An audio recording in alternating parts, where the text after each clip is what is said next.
നാഗ്പൂരിന്റെ തിരക്കേറിയ വഴികളിൽ സാധാരണമായ ജീവിതത്തിനിടയിലായി ഒരു ചെറിയ ചായക്കട വർഷങ്ങളോളം ശ്രദ്ധിക്കപ്പെടാതെ നിലകൊണ്ടിരുന്നു. അതിന്റെ കൗണ്ടറിന് പിന്നിൽ ഒരു വലിയ സ്വപ്നം കണ്ട ഒരാളുണ്ടായിരുന്നു. സുനിൽ പട്ടേൽ, ഇന്ന് ഡോളി ചായ്വാല എന്ന പേരിൽ ലോകമറിയപ്പെടുന്നയാൾ.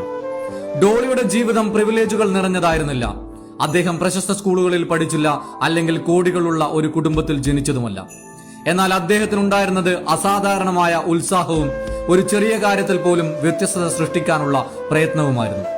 മറ്റു ചായക്കടക്കാരിൽ നിന്ന് വ്യത്യസ്തമായി ഡോളി ചായയെ ഒരു കലാരൂപമായി മാറ്റാനായിരുന്നു ശ്രമിച്ചത്.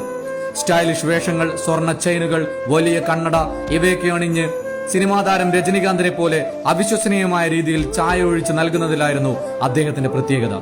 അയാൾ ചായ വിൽക്കുകയായിരുന്നില്ല, അതിനെക്കുറിച്ചുള്ള അനുഭവം സൃഷ്ടിക്കുകയായിരുന്നു. പക്ഷേ ആളുകൾക്ക് ആദ്യമൊന്നും ഇതത്ര രസിച്ചിരുന്നില്ല. പല ദിവസങ്ങളിലും ആളുകൾ അയാളെ പരിഹസിച്ചു. ഇതൊക്കെ ആവശ്യമില്ല എന്ന് പറഞ്ഞു.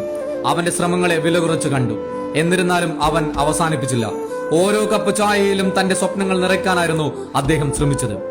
ഒരു സാധാരണ ദിവസം ഡോളി സാധാരണ പോലെ തന്റെ സ്റ്റൈലിൽ ചായ വിളമ്പുമ്പോൾ ലോകത്തിലെ സമ്പന്നനും പ്രശസ്തനുമായ ബിൽഗേറ്റ്സ് ആ കടയിലെത്തി ചായ ഓർഡർ ചെയ്തു. വീഡിയോ വൈറലായപ്പോൾ മാത്രമാണ് ഡോളി ബിൽഗേറ്റ്സ് ആരാണെന്ന് മനസ്സിലാക്കിയത്. ഈ സംഭവത്തിന് ശേഷം ഡോളി ചായ്വാലയുടെ സോഷ്യൽ മീഡിയ ഫോളോവേഴ്സ് കുതിച്ചുയർന്നു. 4.5 മില്യൺ പേരാണ് അദ്ദേഹത്തെ ഇൻസ്റ്റഗ്രാമിൽ ഇപ്പോൾ പിന്തുടരുന്നത്.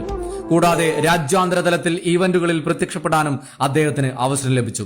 ഒരു സാധാരണ ചായ കച്ചവടക്കാരൻ തന്റെ വേറിട്ട ശൈലി പ്രചരിപ്പിച്ചതിലൂടെ എങ്ങനെ ഒരു ഗ്ലോബൽ ബ്രാൻഡായി മാറാമെന്നതിന്റെ ഉത്തമ ഉദാഹരണമാണ് ഡോളി ചായ്വാല.